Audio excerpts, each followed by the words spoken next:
Until our last video, we discussed how we can create the work items, boards, how to use this, and how we can create the backlog items, and how we can see the backlog items and stuffs, and how we can create a task and stuffs. And then we are going to be discussing about the sprints in this particular video. But before having the sprint, I'm also going to create a bug probably, which is going to arise during my testing. It's kind of very crazy. I have not even started the work, but I'm getting a bug here. I'm just going to be adding that bug as of now. So probably I'm going to add a bug for the GitHub that I don't really have the mechanism to authenticate for my application. So it's going to be a bug probably, which is going to say like authentication error with GitHub.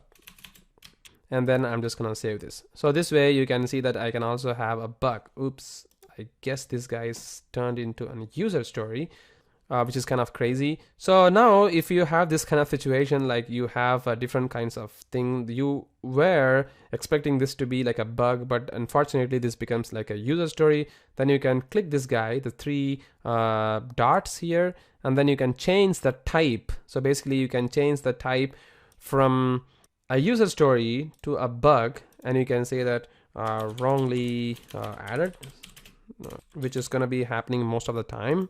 So you can do that, put a smiley and then hit OK. So this way you can see that it's now changed into a bug, which is kind of very, very crazy. And then just simply close, save and close. You can see it all works fine without any problem, right? All right. There you go. So this is how everything is working fine over here for the creation of the backlog items. And the next thing is I'm going to be working with my iterations. So for the iterations, I'm going to give a name for our sprint. Basically, I'm also going to be assigning the date and times over here. So if I go to this set dates, you can see it expects me to give an iteration name.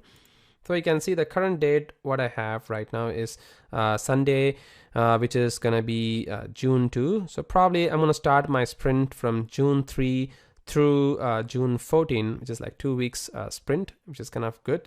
And I'm going to name this sprint. So I'm from Chennai, so probably I'm going to name this iteration as Chennai. And I'm going to start the sprint from 3, and you can see that I'm going to assign this to 14, which is going to be crazy. I'm going to set it over here. And for the iteration 2, I'm going to go over here to the set dates. And I'm going to call this as sprint Delhi. And this sprint is going to start from, you can see that it's very intelligent and clever enough that the sprint is going to start from 17. It automatically brings that for me and also sets the end date to 28. So it's like a 2 week sprint. The system knows that now. I'm going to close that. So now I am setting all these sprint with the name of cities in India, which is kind of good. And then I'm going to go to the sprints here, and I need to assign the task for each and every sprint. But as of now, you can see that it shows me that once I go to the sprint, it says that continue where you left off from the Udemy course project team sprint or from the Udemy course team sprint over here. So I'm probably going to go from here, and then I'm going to add the new work item. So you can add a work item from here if you want, or you can create a work item. You can use the existing work item that we have already assigned or created within our backlog items. So to design the Google Auth mechanism for app to our sprint Chennai, I'm just going to be dragging this particular user story, and then I'll be assigning it over here. And you can see that one user story has been assigned and 2 tasks has been assigned for this particular sprint, which is awesome. And then I'm also going to be creating one more story. I'm just going to be assigning, which is going to be for the development of the Google Auth, which is something I can do that as well. And then finally the Facebook design, I think this should be fine for this particular sprint. And development of Auth will have some more tasks, so I probably cannot do that for this sprint. So I'm just going to leave these for this particular 2 users for this sprint.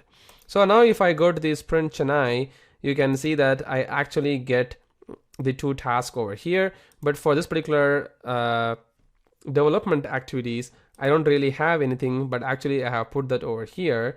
So I can actually drag. So you can see that this is the option I was about to show you. I can actually drag and I can put that within the development. And now you can see the parent of this particular task has been changed to develop rather the design which was there before. And then finally, you can see that there is a design FB auth mechanism which doesn't really have any task. So I'm just gonna create one more task here for designing.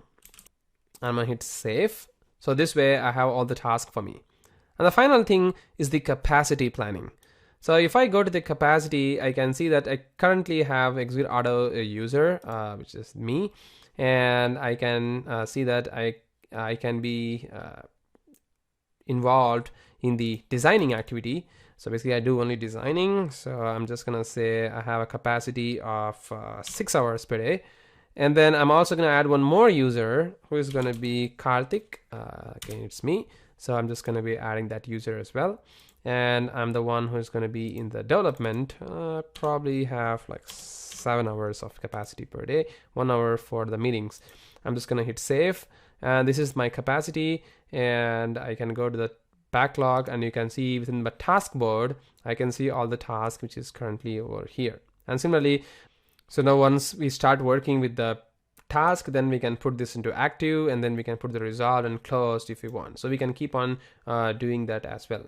And there are other few nitty-gritty details to work with the boards, and also if you want to see the different kinds of coloring options for the boards and stuff, so you can do that as well by creating the settings over here. So you can see there is something called as stylings and tag colors and columns and swim lanes and stuff that we'll be discussing in our next video.